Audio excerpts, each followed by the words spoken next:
नमस्कार मित्रों, आप सभी का बहुत बहुत स्वागत है गुरुमुखी साधना चैनल पर। और मैं ज्ञानुराम आशा करता हूं कि आप सभी भाई बहन अच्छे होंगे, वह स्वस्थ होंगे। मित्रों, आज जो मैं साबर मंत्र लेके आया हूं, इस मंत्र का नाम है राशि धन अन्न राशि उड़ाना। यानी यूं कहे कि जो अनाज होता है उसको उड़ा लेना, चुरा लेना। ठीक है, ये चमत्कारी मंत्र है। इसमें 64 योगिनी 52 वीर चलते हैं। खासकर बाकी तो बहुत सारे देवता चलते ही हैं। तो इस हिसाब से सबसे पहले आपको मंत्र ही सुना देते हैं। ओम नमो हकोला 64 योगिनी 52 वीर, कार्तिक अर्जुन वीर, बुलाऊं आगे 64 वीर, जल बांधूं आकाश बांधूं, बांधूं तारा चांद, ज्योति बांधूं सूरज लाऊं, करूं अग्नि को मंत्र चारों दिशा का,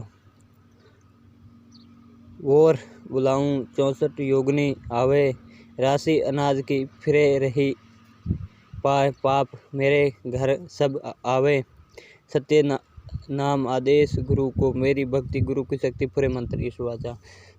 मंत्र सरल है मित्रों, आप लिख लीजिए। मैं धीरे धीरे बोल रहा हूँ, अब लिख लीजिए। मंत्र एक बार फिर से सुना देता। ओम नमो हंकालो 64 योगिनी 52 वीर, कार्तिक अर्जुन वीर, बुलाऊं आगे 64 वीर, जल बांधूं आकाश बांधूं, बांधूं तारा चांद, ज्योति बांधूं सूरज को लाऊं, करूं अग्नि को मंद चारों दिशा का, वीर बुलाऊं 64 योगिनी आवे, राशि नाज की फिरे रही पाप मेरे घर सब आवे, सत्य नाम आदेश गुरु को मेरी भक्ति, गुरु की शक्ति पूरे मंत्र इस बात। अब इसका विधान बता देता हूँ, आप इसको सिद्ध कैसे करना है। और एक विशेष सूचना ये भी देना चाहता हूँ आपको कि अभी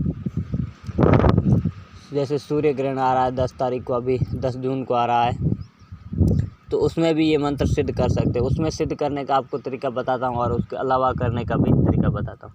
उसमें कैसे करना है मित्रों कि अगर कोई भी साधक जन पूर्ण रूप से किसी भी मंत्र की सिद्धि प्राप्त करना चाहता हो, पूर्ण रूप से कि जैसा कहा गया वैसा का वैसा होना चाहिए।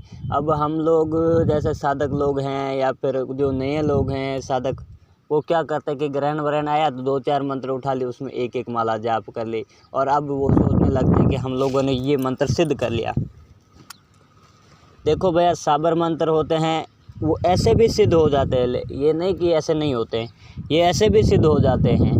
और इसके अलावा इसकी पूर्ण शक्ति तो इसकी तब प्राप्त होती है जब कम से कम 11 ग्रहण, एक ही मंत्र को अगर साध लिया जाए 11 ग्रहण, तो उस एक साबर मंत्र से सभी कुछ हो सकता है।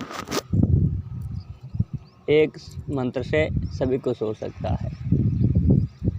कई मंत्र साबर आपने ऐसे देखे होंगे कि झाड़ा वाड़ा लगाने में हर चीज़ में काम आते हैं। और जैसे कि उसमें जैसा बताया गया कि इसको भाई इतना बार झाड़ा लगा दो सही हो जाएगा, तो वो उतना बार आप प्रयोग करते हैं, फ़र्क पड़ता है, लेकिन उतना नहीं पड़ता। क्यों नहीं पड़ता? कि उसमें पूरी शक्ति जागृत नहीं। अगर जागृत होगी तो एक ही मंत्र से बहुत सारे काम कर सकते हो, भूत प्रेत हटाना, ये वो ऐसे कर सकते हो। तो इसका सही तरीका आपको मैं बता दूं कि एक ग्रहण में पूरी सिद्धि कैसे प्राप्त करते हैं। तो उसका तरीकाकार ये रहता है कि शुरू ग्रहण से, मतलब ग्रहण शुरू होने से 2 मिनट पहले से लेकर ग्रहण ख़त्म होने तक 2 मिनट बाद तक आपको वही मंत्र का जाप करते रहना है। इतना करने से साबर मंत्र कोई भी हो पूर्ण रूप से सिद्ध हो जाता है। उसको दोबारा सिद्ध करना या जपने की जरूरत नहीं रहती। अगर कोई साल में एक बार सूर्य ग्रहण या चंद्र ग्रहण पड़ता है, आपने सूर्य ग्रहण को पढ़ा है, तो फिर एक माला आपने जाप की, तो फिर वो जाके दोबारा से मतलब शक्तिकृत रहेगा। ठीक है, वो जागृत रहेगा। वैसे जागृत रहेगा, आप कभी भी प्रयोग कर सकते हो। लेकिन क्या है कि जैसे कि कई बार 1 साल बाद साबर मंत्र या सूर्य ग्रहण चांद ग्रहण जैसे ही पढ़ते हैं, तो साबर मंत्र जो हमारे सिद्ध किए हुए होते हैं उनका प्रभाव हटने लगता है। ठीक है, तो उसका प्रभाव हटने लगता है, इसीलिए उसको कहा जाता है साबर मंत्र को कि ग्रहण, सूर्य ग्रहण या चंद्र ग्रहण में जपने चाहिए, होली दिवाली को जपने चाहिए। तो अब बताता हूँ इसका तरीका। इस मंत्र को भी पहले साबर मंत्र के विधि अनुसार सिद्ध करें। इसके बाद प्रयोग करें। जिस खेत में अन्न की राशि उड़ानी हो उस खेत की राशि पर मंत्र पढ़कर, मतलब जैसे कि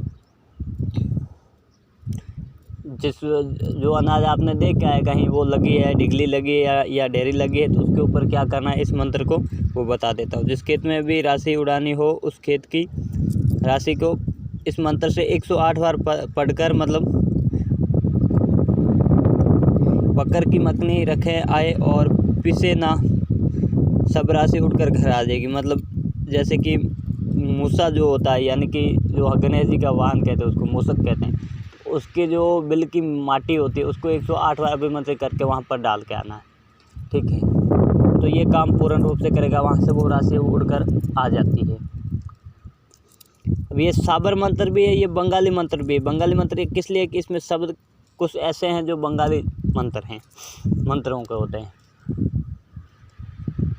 अब ये अगर मैं बता रहा हूँ जिस तरीके से मैंने आपको ग्रहण का बताया विधान, उस तरीके से अगर आप इसको जाप लेते हो तो ये मंत्र पूर्ण रूप से सिद्ध हो जाएगा। ठीक है, उसके बाद आपके पास चाहे चूहे की बिल की मट्टी हो या ना हो, उसके अलावा और भी जिस चीज़ पे हम प्रयोग कर सकते हैं वैसी कोई भी सामग्री हो, तो उसके ऊपर इसको पढ़ के आप वहाँ पर डालेंगे तो ये काम पूरा का पूरा करेगा। और भैया साबर मंत्र थोड़ा बहुत जागृत होने से ही, मतलब बाकी सत्कर्मों में तो वो काम करता है। जैसे कि मान लो आप शांति क्रम में कोई भी काम लो तो वो करेगा, लेकिन दूसरे कामों में अड़ जाता है। अगर होगा तो भी उसमें टाइम लग जाता है।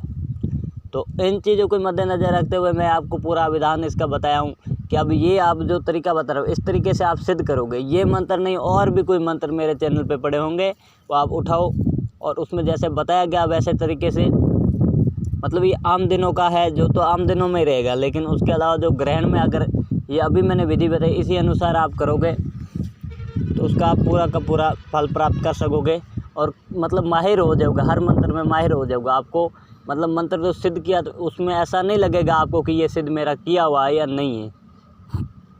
ठीक है, उसके ऊपर पूर्ण विश्वास रहता है और वो पूरा दृढ़ निश्चय भाव से वो मतलब पूरा काम करेगा। उसको कोई ज़रूरत नहीं रहेगी आपको मतलब वैसे टाइप के और मंत्र सिद्ध करने की। जैसे कोई साधक भाई होते हैं जो रक्षा मंत्र सिद्ध करते हैं, ठीक है, रक्षा मंत्र सिद्ध करते हैं, लेकिन 1 1 2 2 3 3 4 4 5 5 मंत्र सिद्ध करते हैं, याद रखते हैं, सिद्ध करते हैं। तो उनसे पूछने वाला होना चाहिए कि भाई तुम इतने इतने सिद्ध करते हो, अगर रक्षा की तो एक मंत्र कर देगा, बहुत सारे करने की क्या जरूरत है, फालतू में टाइम बर्बाद करते हो। अगर उसको भी आप उसको 1000 बार 8 बार जपा, उसको फिर 1008 बार जपो, ऐसे करके 5 मंत्र तुमने 1008 बार जप लिए, उससे तो सही ये नहीं रहता कि एक ही मंत्र को अगर 5000 बार पढ़ लेते हैं या 5100 बार का संकल्प लेके पढ़ लेते हैं, उसमें उतनी शक्ति जागृत हो जाती। तो ये भैया सिस्टम होता है इसका। तो धन्यवाद मित्रों, जय सिया राम, जय हनुमान बाबा। मिलते हैं अगली वीडियो।